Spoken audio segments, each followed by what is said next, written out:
Assalamualaikum warahmatullahi wabarakatuh. Hai sahabatku, semoga sahabatku dalam kondisi sehat walafiat di bawah lindungan dari Allah Subhanahu wa Ta'ala. Kita sering mendengar ada orang ketika dia makannya sedikit, kamu kok makannya sedikit? Kenapa? Lalu dia menjawab, saya sedang diet. Diet itu bagus. Kenapa bagus? Karena dia adalah bagian dari usaha supaya tubuh kita itu menjadi sehat. Diet itu bagus karena kita menjaga pola makan agar ada keseimbangan gizi yang masuk, asupan vitamin yang masuk sesuai dengan apa yang dibutuhkan oleh tubuh kita itu. Tetapi apakah diet berpahala? Jawabannya adalah tergantung kepada niatnya. Kalau misalnya niatnya tepat, saya akan diet supaya ibadah saya itu jadi ringan. Karena kalau perutnya besar, tubuhnya besar, gendut bahasa lainnya, itu kan ibadahnya kadang aras-arasen, agak malas, agak susah bergerak, berat tubuhnya. Sehingga ketika mereka mau melakukan ibadah, itu kadangkala terhalang oleh tubuhnya yang terlalu berat tubuhnya atau gendut. Itu bahasa yang kayak kasarnya begitu, wahai sahabatku.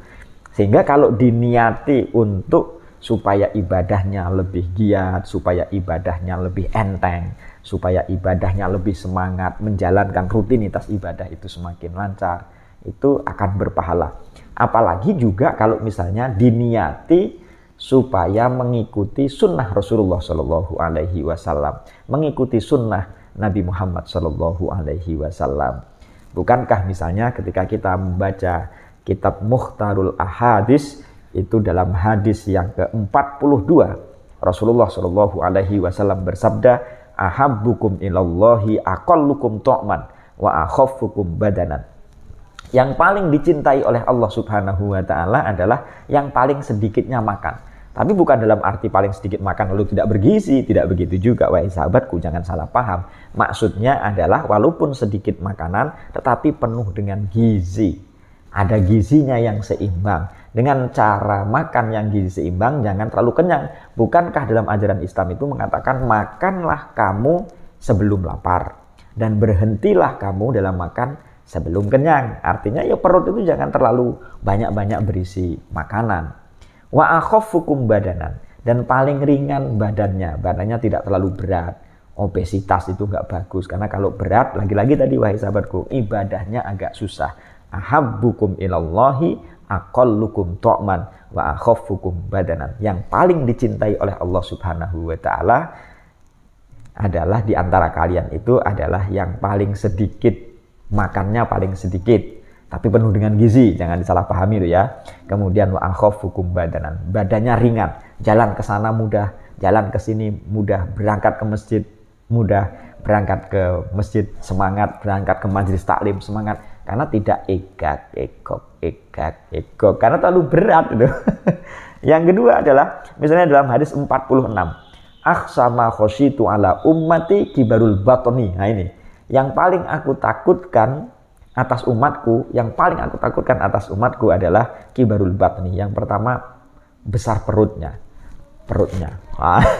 Besar perutnya. Kalau besar perut itu makanan duduknya aja susah, apalagi pas tasahud akhir itu susah juga karena perutnya besar.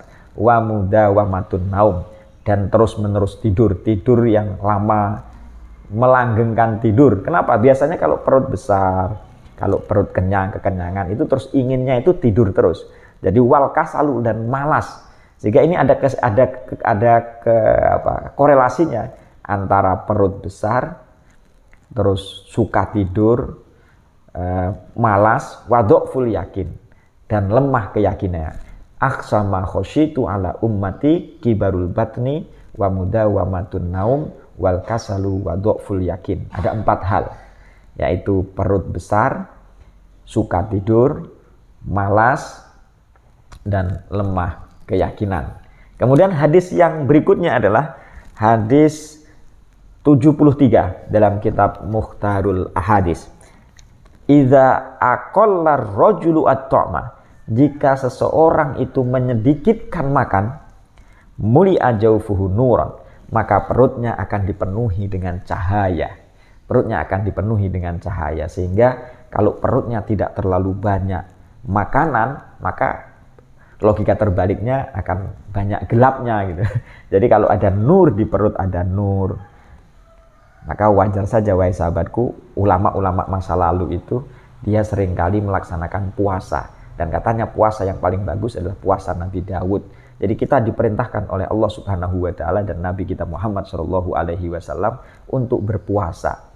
Karena perut ini adalah sumber kejahatan. Coba lihat saja, kalau ada orang dapat, misalnya dapat hadiah lah atau dapat gajian, itu orang kan ngomongnya, ayo makan, makanan, ayo makan.